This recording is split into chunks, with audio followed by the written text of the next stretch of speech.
Hey guys, welcome to. Normally we probably shouldn't be, but we're on a stage It here. feels like we definitely shouldn't be, to be honest with you. Yeah, I'm But, waiting.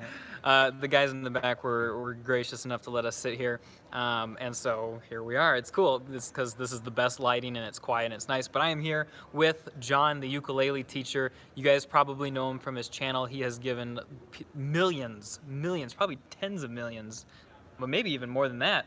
I yeah, don't it's know. been a lot of millions. Yeah, a lot many of millions. millions Yeah. of people advice on how to look at ukuleles, how to purchase ukuleles, how to, and most of all, how to play ukuleles. And because I know you guys, there's a lot of 21 Pilots fans here. He's done quite a few very highly watched videos about how to play different 21 Pilot songs in the ukulele. I'm assuming House of Gold has probably been one you've talked about. Oh yeah, I've done a Yeah. couple of videos on that actually. Yeah, So, yeah, nice, nice. I did one teaching how to play it on the spoons. Oh, So, really? yeah, that Okay. was like an April Fool's joke. But there's genuine technique in there. So yeah. Okay, that's awesome. Well, I mean, sounds like a spin-off channel to The me. Spoons teacher. The right? Spoons Yeah, teacher. Yeah. Actually, you know what? I don't have a lot of musical talent, so maybe if I can call dibs on that channel, that would be great. Well, you said there is technique. I was going to say, yeah, you'd be surprised how hard it is to actually play the spoons. I actually had to look up on a YouTube video to teach myself how to play them. So, yeah. Oh man. Well, I will take that under advisement, and I will just stumble my way through it. But I can just do one spoon. I can be like a metronome of spoons. Yeah. And we'll make it work. Yeah. But so I know that a lot of you guys like to play the ukulele, especially because Tyler Joseph does, and a lot of you guys are those 21 Pilots fans. And so I saw John here, and we had talked a little bit a couple of months ago, and I was like, hey, do you want to tell my people how to play the ukulele? Because that's a really cool instrument. I've got one in the background of my videos, and I do play from time to time. But John was gracious enough to accept. So.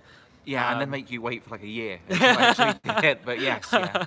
Well, but we're here now. That's We what are here, matters. yeah.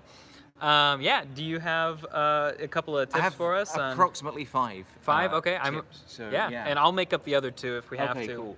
cool. Tune it. Okay, cool. That's so, my tip.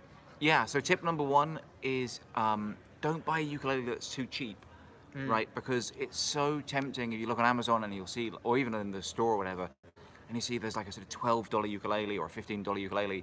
And just in my experience, you really do get what you pay for. Like it might seem like a bargain, then you get it home and it won't stay in tune and the tuning pegs will snap and it'll just sort of fall apart and it'll be horrible to play and you won't enjoy it. And then if you don't enjoy it, you won't play, you won't practice, and it'll be something you'll sort of put to one side. So just steer away from the super cheap ones because they're just not worth the money at all.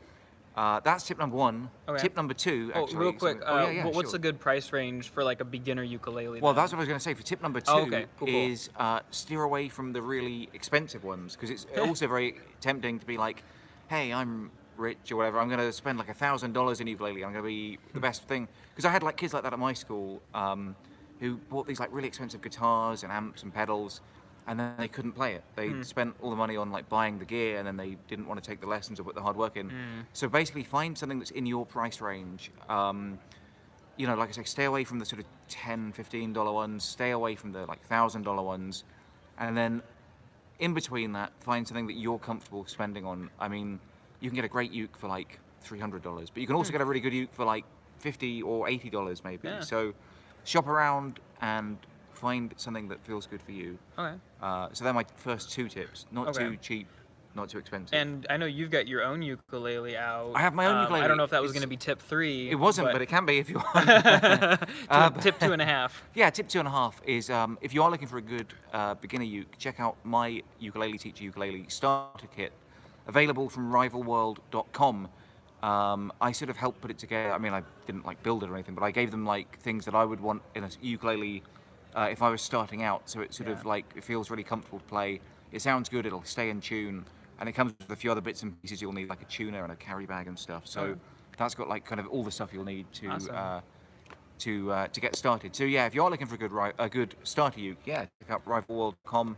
And I have a starter uke right there. Okay, yeah, and I, what was I going to say? Guys, I probably won't have a link in the description for that right away because I'm at VidCon right now, but if you go ahead and Google Ukulele Teacher Ukulele Starter Kit or something like that, you'll probably find it pretty easily, I'm guessing. Hopefully, yeah. I hope they've done their like SEO homework. Yeah. But, Tip number 3 is practice all the time, but don't be like too much of a stickler for it, right? So when I say practice all the time, I mean like if you've got 5 minutes, before you have to get the school bus, then just pick up and start strumming a couple of chords. If you've got 10 minutes before dinner, if you finish your homework early, play for a couple of minutes there and then. It's really tempting, or at least some people find it really tempting to be sort of, right, I'm going to practice for an hour and a half every day, Monday to Sunday, no breaks, no days off. But again, then you'll you'll miss a day, and then you'll get behind, and you won't want to catch up, and it becomes like a chore and like work, like homework. I don't know about you, but I always hated doing homework. Yeah, So yeah. when it becomes a job or a chore, you won't want to do it. So practice all the time when you have 5 minutes to spare, but don't make a big thing about it. Don't say I'm going to do an hour a week or 10 hours a week Yeah. or Don't don't overcommit to it. overcommit to it, Yeah. because again, then it'll be something you won't want to do, and you'll be putting it off, Gotcha. and you'll be making excuses not to do it. So that's my tip 3, I guess. Okay. And my tip 3.5 is have fun, guys. Unless that's your Yeah. tip 4. Not exact. Well, not exactly, but it's not far off tip 4 actually. My tip Okay. 4 is play everything you can, but also play everything you like. Play songs that you like as Hey, well. okay, yeah. What I love about the ukulele, and I wish I got one with me today actually, but I thought I might not get it through I kind security. of expected you just to always have a ukulele. I know, I'm sorry. Yeah, like, well, in I've your got pocket a or uke on my something. t-shirt. By the way, that's available from ukuleletees.com. Nice, In case you're okay. interested. Another cheap plug there. Sorry about that. No, go for it. Yeah. Did I even say what the tip was? Sorry, it was. You Oh yeah, said- play anything you yeah, like. Play songs that you like, because what I like about the ukulele is it's so versatile. If you like classical music, go ahead and play classical music. You can play, Vivaldi or whatever. I've played like the Four Seasons on my ukulele. But Ah. if you hate classical music, then you don't have to play it. No one's forcing you to do it. When I was a kid, I had like piano lessons at school, and they made you sort of play, Mozart and Beethoven. They're cool, I Yeah. guess. But like when you're a kid, you just want to be playing the songs that you want to play. Yeah. So if Mozart and Beethoven is your jam, then rock out. But if not, then it's very easy to play 21 Pilots if that's your band of choice. Well, and or- if you would rather play Mozart, don't force yourself to play 21 Pilots. yeah, for sure, exactly, Yeah. exactly. So find the songs that you want to play, and that'll make it a lot more fun as well. Because as your tip was, have fun. I've lost track of the numbering now, but tip whatever it is, Three is 3.5. 3.5. Yep. Footnote C, because it's your one as well. Yes. Yeah, so play songs that you want to play. With that next one, which would be 4 or 5, is challenge yourself though, because it's great fun playing songs that you want to play, and once you can start playing the songs you like and that you recognize, or one of the best feelings in the world is playing a song and someone saying, "Hey, is that blah blah blah?" Because you're like, "Yeah, it is actually. I can play a song and people know what it is." That's like a really cool thing to do. So that's like a really cool thing, but it's very easy then to get stuck in like a rut, in a groove, just playing the same 3 or 4 chords over again, playing Yeah. the same, 21 Pilots song, House of Gold or whatever, again and again. Once you've mastered it, great, that's cool, you've got your party piece, your trick, but then give yourself a challenge. That's my Yeah. next tip, challenge yourself. So try and find a song that's a bit harder. Maybe a song that's got a couple of chords you don't like playing, or maybe something with a little finger-picking riff or something, yeah. just to add a bit of spice and variety. Because when you challenge yourself, that's how you get better, basically. So it's very easy to just get stuck in a rut, but try and find a song that'll just push you out of your comfort zone. And it can still be a song that you like, and that'll make it a bit easier. But just try and add those new chords to your repertoire, or bar chords maybe. Bar Just- chords, yeah. fun. Yeah. Yeah, right. So just push yourself out there a little bit more, and that's how you'll become a better player.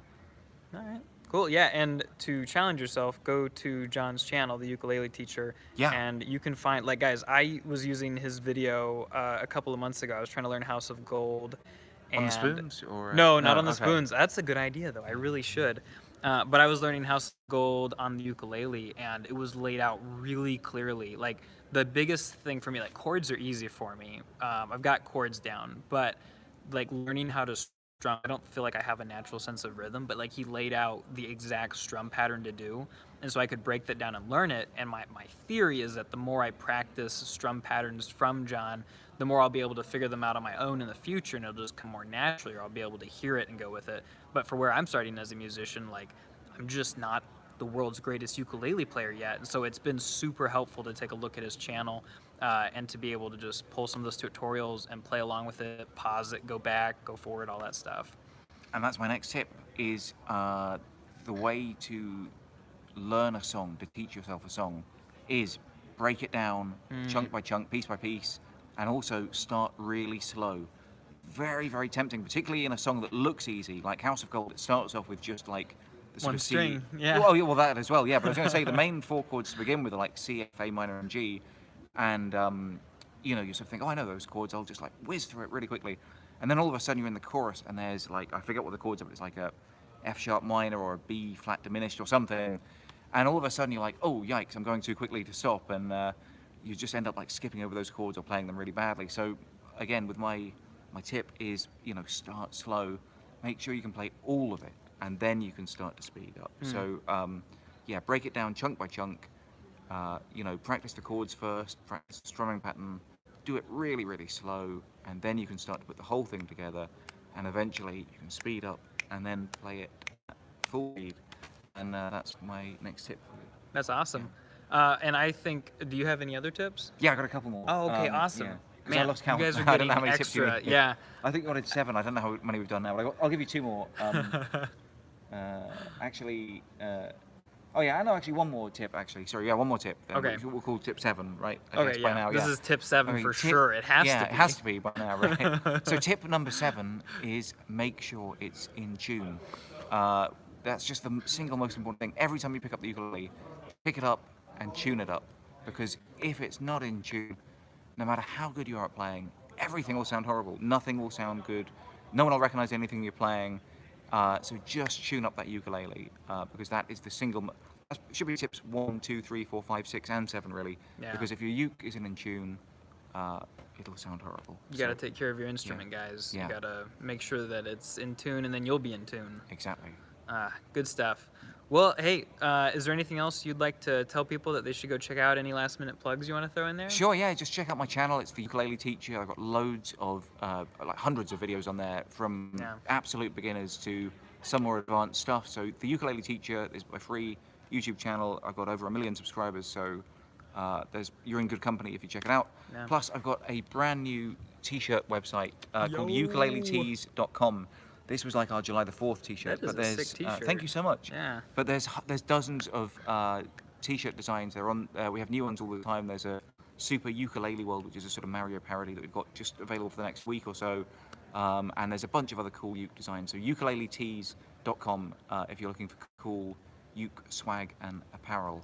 Awesome. And that's my my plugs. Awesome. Yeah. And I'll put in a last-minute plug for just ukuleles in general, guys. Yeah. A lot of you are lyric writers, and you've got these great ideas, but you're not quite up there on the music side of things. Ukuleles are a fantastic way to, you know, kind of have, like, it's only 4 strings, and obviously there's still so much talent that goes into it. But I find that for me, it's easier to just, like, create something on the ukulele than it is to create something on the guitar, just because, you know, I'm really able to focus on, I don't know, just like the experience of the song rather than having to worry about, like, you know, calluses on my fingers and stuff like that. And if you don't know the piano, the ukulele can be easier to get started with, I think, which maybe you can speak to better than I can. But I think ukulele is a really great way for songwriters to have an instrument to kind of be making up lyrics as they go, playing chords and figuring out stuff. So just because it's such a portable instrument as well. But, Yeah. yeah. All right. Good stuff, John. Thanks so much for coming. Cool. Thank you for having This me. has been really great. I'm going to go ahead and real quickly show you guys where we're at because it's so cool. We were able to get up on the sponsored session stage thanks to the guys in the back. So this has been a blast. Thanks for watching, guys. And I'll let you know more about what happens at VidCon as we go. Talk to you later.